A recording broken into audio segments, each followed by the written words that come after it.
30 টাকা গেছে, 60,030 টাকা। তো খালাম্মা, এই যে গরুটা কিনছেন, একটু গরুটা সম্পর্কে যদি বলতেন কিভাবে কিনলেন? আমি এটা আমার বড় ছেলে, হ্যাঁ। ওই একটু মনে করো ঘুষের দিক দিয়ে একটু হালকা পাতলা ঘুষ খা অত বুঝছো, তাই জন্য ও টাকাটা আমি কিনে নিল।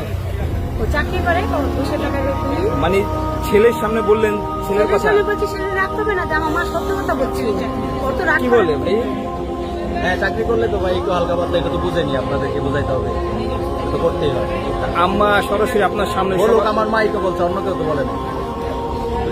আর এই ছোট ছেলের টাকা দিয়ে, ওর কষ্টের টাকা দিয়ে আমি এটা কিনছি। সবাই দোয়া করবেন আমার ছেলে যে আগামী বছরে একটু বড় গরু দিতে পারে। তার মানে ছোট ছেলের টাকায় আপনারা কোরবানি দিচ্ছেন? হ্যাঁ, কোরবানি দিচ্ছি।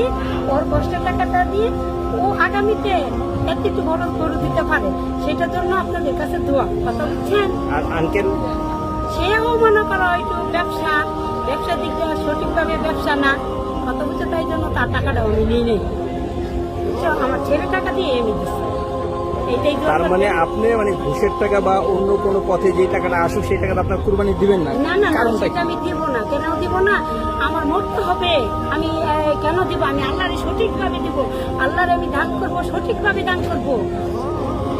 কথা বুঝছেন? আমি দরকার পড়ে রক্ত বিচ্ছি আল্লাহরে দিব, যদি সঠিকভাবে দিব। অসঠিকভাবে আমি দিব না। আমি সমাজ খুশি চাই না, সমাজ বড় লোক চাই না। আমি আল্লাহকে খুশি করা। হ্যাঁ, আল্লাহরে খুশির জন্য আমি চাই। তো ভাই, একজন আম্মা আপনার সামনে যে কথা বললো এটা সম্পর্কে যদি আপনি একটু বলতেন। এটা আসলে এরকম মা আসলে আমার মনে হয় না দ্বিতীয়টা আছে কিনা আমি জানি না, যে ছেলের সামনে এই কথা বলে সবার সামনে, একটু যদি বলতেন। না, এটা হইতেছে কি, মানে কোরবানির বিষয়টা এরকম, এটা আসলে অরিজিনাল সৎ পথের টাকা দিয়ে করতে হয়। এটা আমি হই কি আরেকজনই হোক, তাই না? এখন আমার বিষয়টা আমার মা যেটা বলছে, এটা আমার মা বলছে, কোনো সমস্যা নেই, বলতেই পারে, এটাই ঠিক আমার মনে হয়। দর্শক দেখতে পাচ্ছেন আসলে বড় ছেলের কোনো অভিযোগ নেই, মা যে না, আমি যদি মিথ্যা তো বলতাম তাহলে তো আমি আল্লাহর কাছে ঠেকা থাকবো।